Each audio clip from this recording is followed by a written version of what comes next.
Howdy. Now we're official. For those of you who are unfamiliar with Texas A&M University, howdy is our official greeting. My name is Tori Whitaker, and I am a content specialist for the peer program at the Texas A&M College of Veterinary Medicine and Biomedical Sciences. However, in my previous life, I taught science in the classroom for 9 years, primarily 7th and 8th grade students, although I did spend a bit of time in 5th and 6th grade classes, as well as biology. In all my years in the classroom, I never experienced anything like the last couple of years. And I bet teachers with much more experience than I have would say the same thing. Some of you have spent 100% of your teaching remote this year. And some of you have had hybrid classes juggling in-person and remote students. And some of you have been in person, but with so many modifications. No matter how you've delivered content this year, I think that the curriculum I'm going to share today can benefit you and your students. Peer is currently receiving funding through the NIH SEPA grant. That's the National Institutes of Health Science Education Partnership Award to develop a One Health curriculum. Now, I'm guessing not many of you are familiar with the term or the field One Health. So I'm going to let one of our veterinary student fellows describe this field to you in a short video.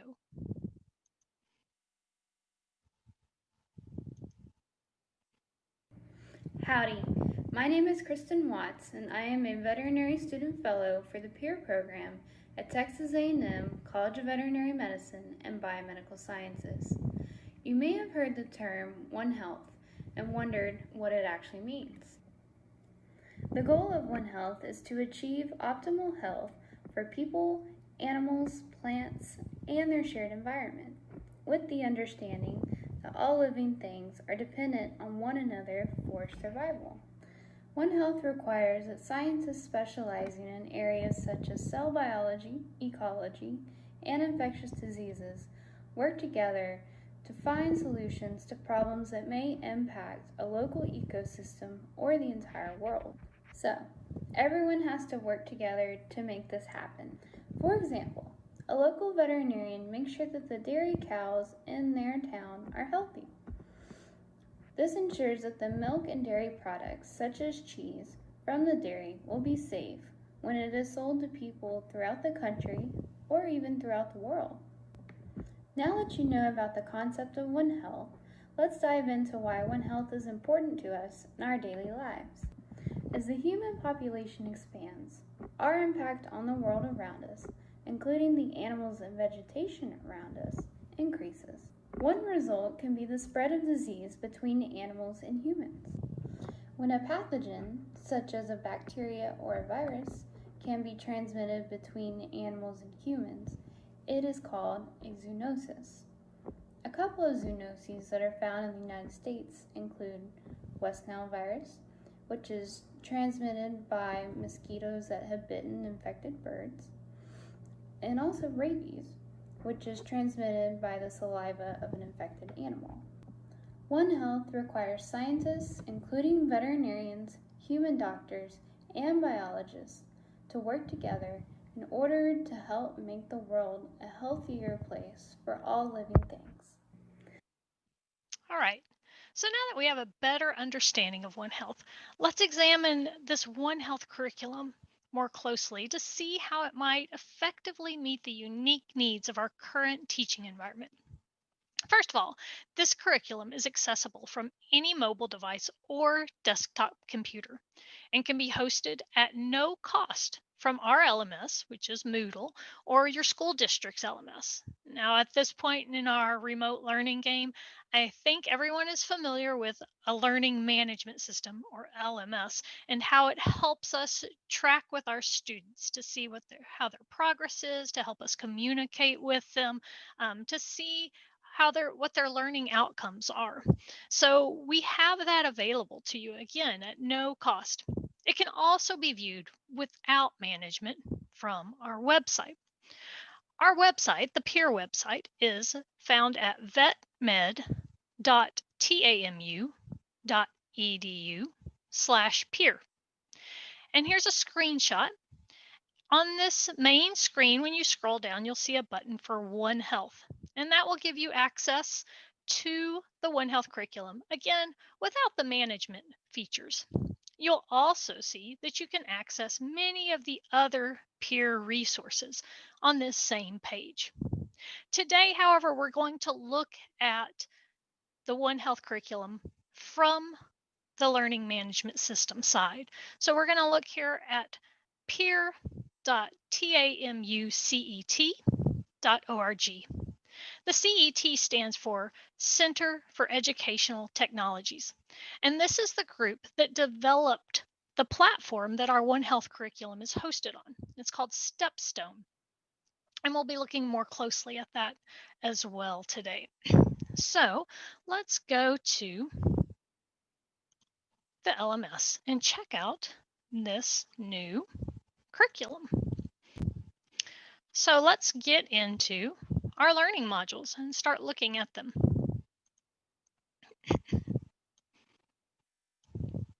All right. We currently have 5 modules in our One Health curriculum, and they are cell biology, stress, which is actually the study of the nervous system, endocrine system, homeostasis, and feedback mechanisms. Then we have infectious diseases, and infectious diseases does teach some about infectious diseases, but we use infectious diseases as a vehicle for teaching the organization and analysis of data. So this is really one of those a great lesson for teaching those process teaks, which sometimes kind of fall between the cracks or get taught in a way that maybe doesn't have as much science behind them. And this is the one we'll spend some time on today. We also have ecology, which is just what you'd think it would be, and clinical trials, which is extremely relevant right now as we see this rush for our COVID vaccine. And this unit teaches students about the scientific method and how scientists actually use the scientific method in clinical trials to create medicines or vaccines or whatnot. We are in the process of doing our final review of another module. So in maybe a week or so, we should have a genetics module added to this as well. So let's look a little more closely at these modules. Within each module, regardless of the topic, you're going to have 7 learning objects, what we call learning objects, used to teach the content. And that's what we're going to look at in detail today. But in addition to those learning objects, you also have a pre-test and a post-test. And there's also a teacher's guide to help you learn to know how to implement this into your classroom and provide you some helpful hints and tips along the way. In addition to those things, you'll also notice that we have these available both in Spanish and in English. So available to you in different ways. And now we're going to look at those 7 learning objects within each module. So we're going to enter our module here in English. Click enter. And what you're seeing now is the StepStone platform. And the StepStone platform is really quite user-friendly. And I think just spending some time within the StepStone platform is usually what all anyone needs in order to learn how to use it. However, if you need a little more help, we do have a short navigation video. It's less than 3 minutes on just some of the key features of the StepStone platform and how it's used. And you can access that again from the Peer YouTube channel, Peer at TAMU YouTube channel, or use this link that you see here. So utilizing that link, you can access that short navigation video. All right. So let's go back to our Stepstone platform and let's get into it. On the right-hand side, you'll notice that it provides an overview of the module, keywords, so vocabulary, our TEKS and the NGSS standards that apply to this module, and then learning objectives for the module. So what our students are going to learn. On this side, on the left side, you'll see all of the learning objects. And we're going to go through these learning objects in a little more detail to talk about how they might be useful in your classroom, how they're used. So we'll start here with our backpack adventures. I'm going to skip over the essential knowledge for just a moment and start out with what we call the backpack adventures. And again, you'll notice you have a table of contents. So if a student leaves off at some point, and you'll notice like some of these are checked and some are open, so you know what you've done. So say I don't have time to read the entire story at one sitting, so I can come back to my table of contents and pick up where I left off. Another one of the great features of using this within a learning management system. So, the Backpack Adventures are a science fiction story with science fact embedded inside of them.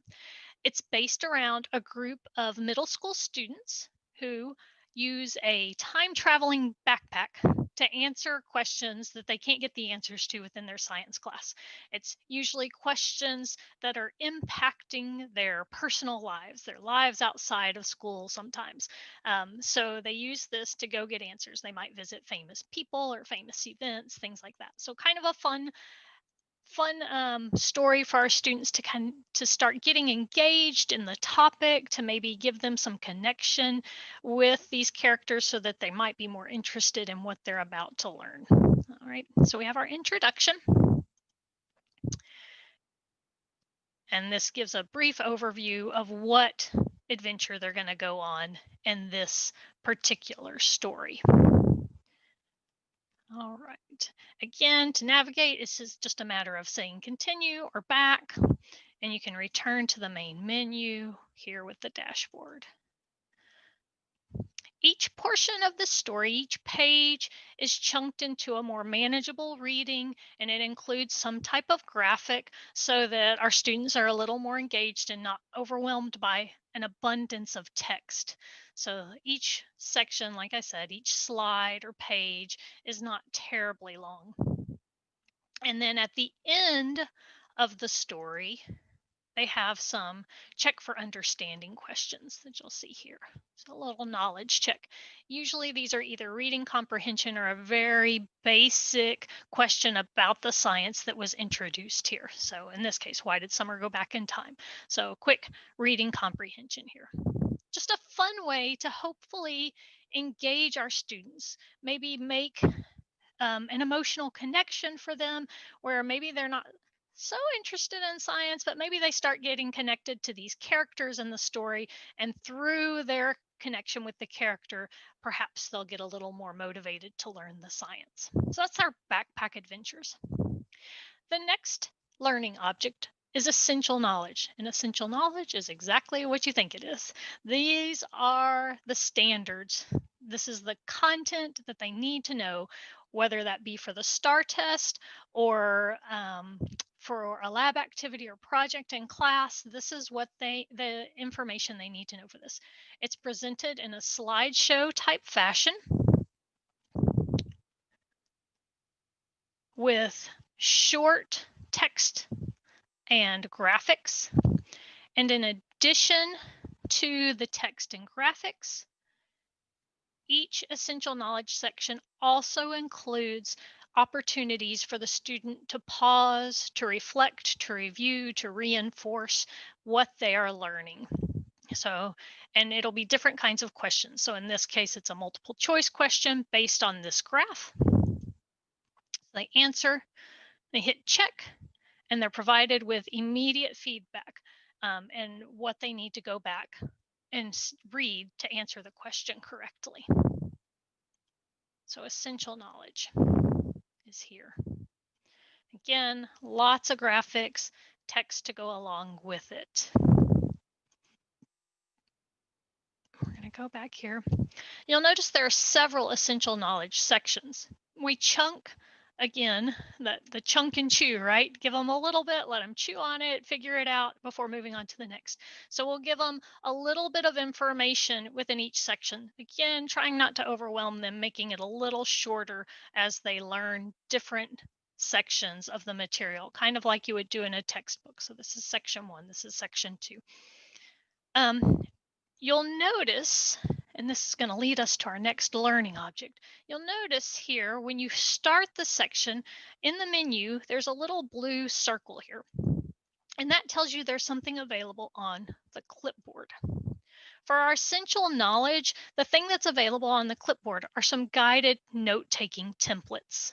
And that is our next learning object. Make a note of that. And we actually have 4 now, and they're being uploaded in our new format that's being produced. Note templates. So we have our charting, Cornell, mind mapping, and the 4th is the fill in the blank. And that's actually there now. It just needs to be published and made public, and so that'll be available to you as well. So they can grab these for each of the essential knowledge sections right at the beginning of the notes. And these are in fillable PDFs, which allows them to be filled out electronically, to be submitted electronically or saved right away. But of course, they could also be printed out and filled in by hand and turned in that way as well.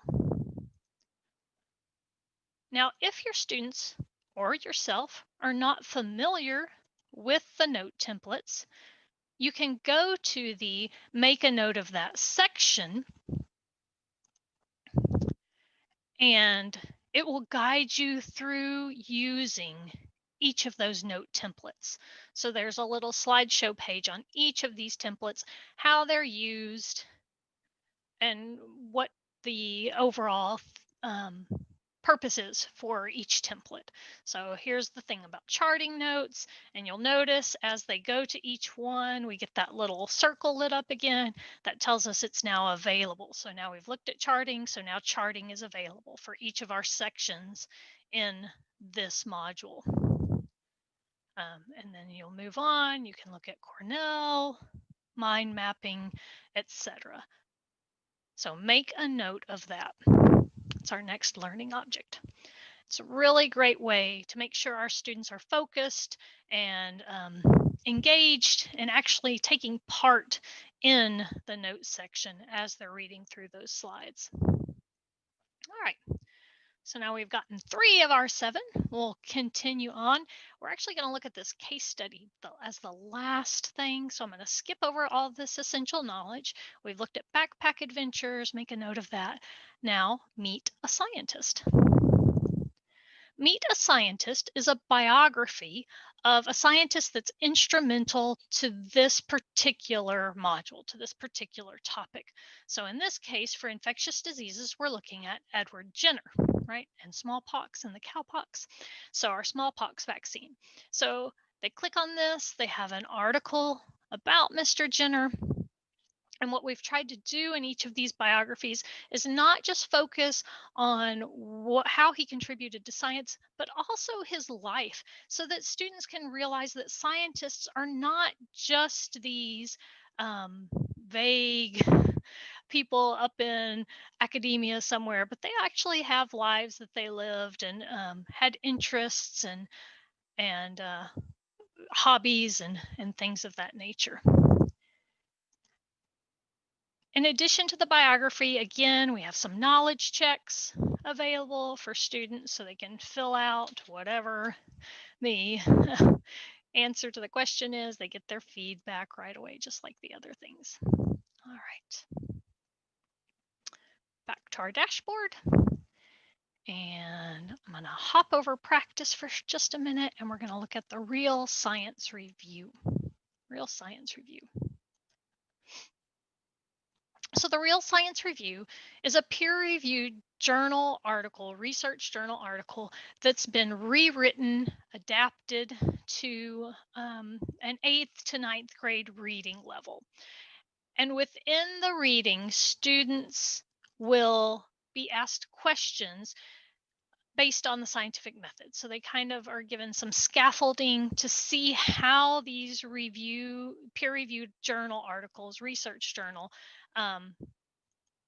utilize the scientific method. How do scientists use that scientific method to answer questions? So, they're looking at the how, what, why, the so what's, your conclusions and your results and your data, all of those things, but in a little bit of simpler terminology. So here's their article. And as they go through the article, we'll notice that we have some questions, introduction, questions to answer. All right, so what was the hypothesis and what are they trying to figure out? Again, helping to give them some application to what it is they're learning in school. The scientific method isn't just something we do in lab class or in lab for fun. It's actually something scientists use. All right. And then we have our scientist videos. The scientist videos are short, 5-minute or less video segments made by scientists either at the College of Veterinary Medicine and Biomedical Sciences or other colleges throughout Texas A&M University. And it's an opportunity for these scientists to answer questions about the science they're doing or the research they're doing, or things that are going on in the world. Again, it gives our students an opportunity to see how science is applied, that science is active, it's happening right now. And these are just YouTube videos. So this is Dr. Tazard. He's got some great information. Good guy there. I come from Ireland. I was always keen on science at school and wanted to be a researcher. So gives them some background information about who they are and what they do, and then also will answer questions about various aspects of science. And I think if we click this one, yeah, you'll see the question there, and he's going to answer that question. In addition to the video itself, we do have video viewing guides that are provided with each video. So again, we know that our students are engaged and gaining information as they view the video. So those are our scientist videos. And then finally, practice. In the practice section are videos, games, Quizlets, a variety of activities, again, for students to review, to reinforce, or sometimes even to, grasp that concept for the first time.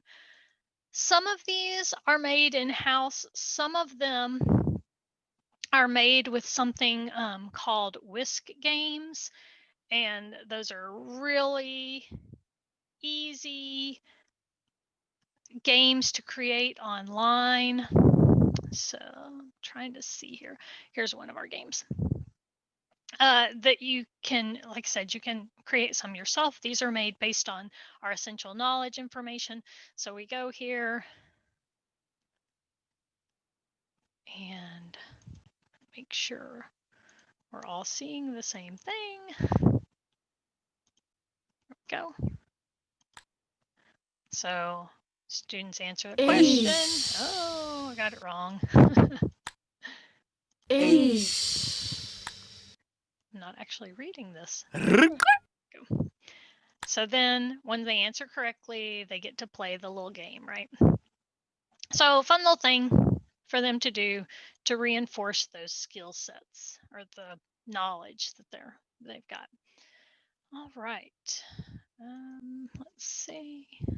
Back to my screen share. There we go. Okay, so practice.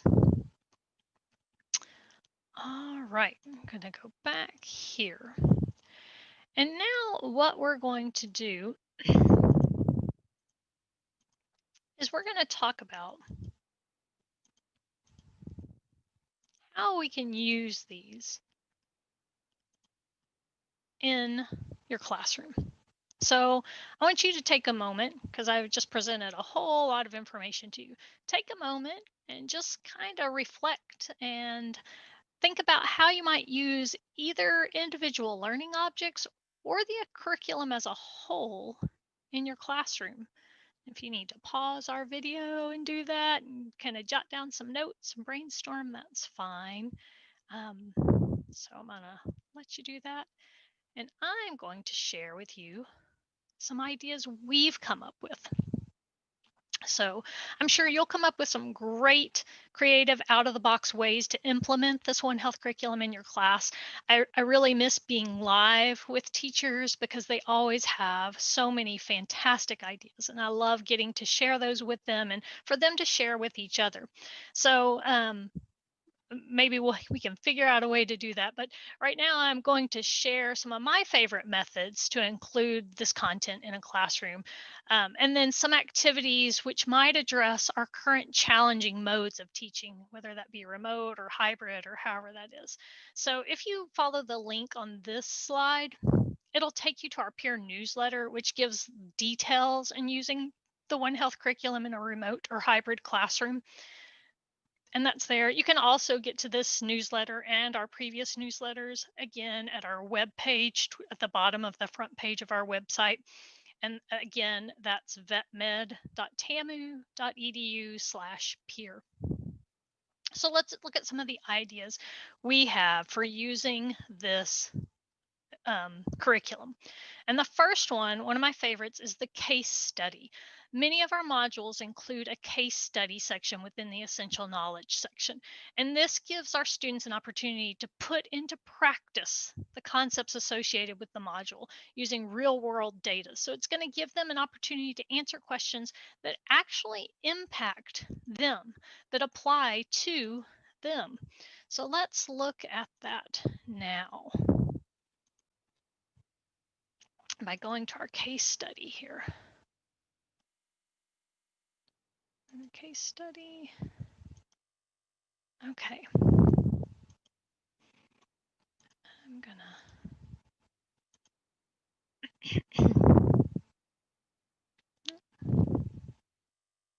Okay. So again, the case study focuses, or this case study for infectious diseases focuses on seasonal influenza and H1N1, the H1N1 pandemic. Now, this was created before our COVID pandemic, and so we could have used that, but it didn't exist yet. So we focused here on H1N1. And so not only are they going to look at seasonal flu and it's the infectious diseases there, but they're also going to get a chance to look at a pandemic and how we respond to a pandemic. So they'll get background information here about infectious diseases, about the flu. They'll have, again, opportunities to answer questions, to check for understanding. And then one of the really great things that they're going to get to do is they're going to get to look at actual data from the CDC and the World Health Organization and try and answer questions based on that data. So I'm going to look at, let's see.